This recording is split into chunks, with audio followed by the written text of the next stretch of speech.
the world.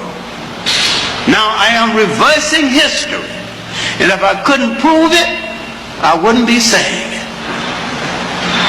First place, you have to deal with something in one of the great myths in human history, and that is the myth of the invader as civilizer and conqueror. No people ever conquered, invaded any people for the sake of civilizing them. This is true. This is even true when blacks are invading blacks. This is true across the board. This is true every time in history. Now I can point to what seemed to be an exception, and if you bend history a little bit, you can make it an exception. But you'll be making it an exception, but if you look well, there's not an exception at all. When the Cushites invaded Egypt and created the mighty 25th dynasty, they improved Egypt. They put Egypt's house in order, and they gave Egypt her last walk in the sun. Here was a case where the invader did some good. Does that prove me wrong? No. I still maintain that the invader always does more harm than good. Then what am I talking about in this case? The invasion was not really an invasion in the true sense. The Cushites from the south were relatives of the Egyptians. They were African relatives invading the house of the relative and telling the relative, put your house in order before the foreigners come back here and take over both of us. So it was not an invasion in the true sense, because those in the south was just as much of the north as the others. And when they invaded, the question of the three great generals that invaded Castapianque Tamaka was, are you obeying the old religion?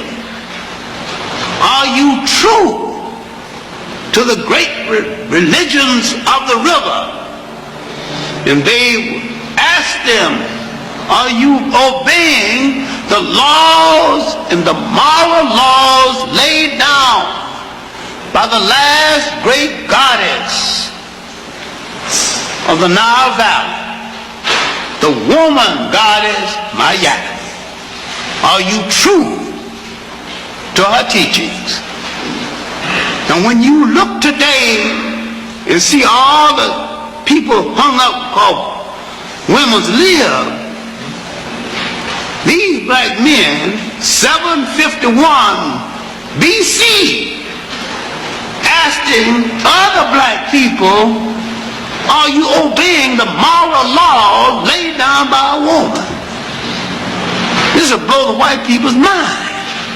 Today, talking about women's white equality, when these people wanted to know whether you obeying a black woman who was a god. And they worried about whether they should elect a white woman as the executive. They're talking about equality. And they were talking about gods.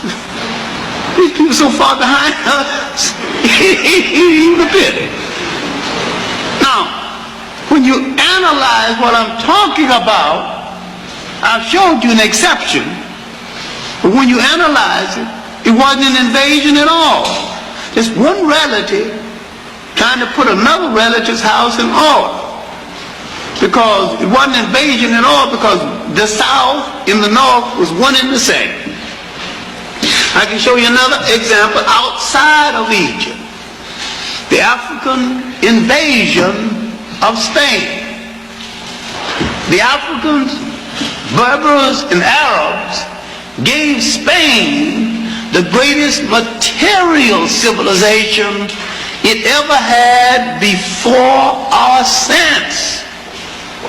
Yet, the Africans, Berbers, and Arabs so depressed Iberian or Spanish culture to the point it hasn't recovered to this very day. If you go to Spain right now, when they point to some achievement, it is some achievement the Moors left behind. They still hadn't recovered. I say every invader depresses the culture of a people and takes more away ultimately than they gave. I'm talking about the Europeans coming to the world, doing the whole world more harm than good. And if he said he is the bringer of the light, he is a liar and a hypocrite, because he brought no light, he put out the light.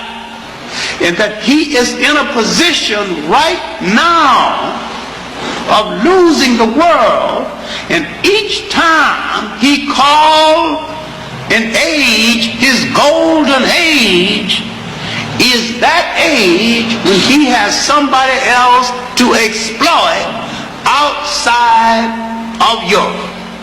And that he never had a golden age when he had only Europe to feed on. He is being pushed right now to a point where he is being deprived of the land and the resources outside of Europe, when he would rather blow up the world if he can't rule it.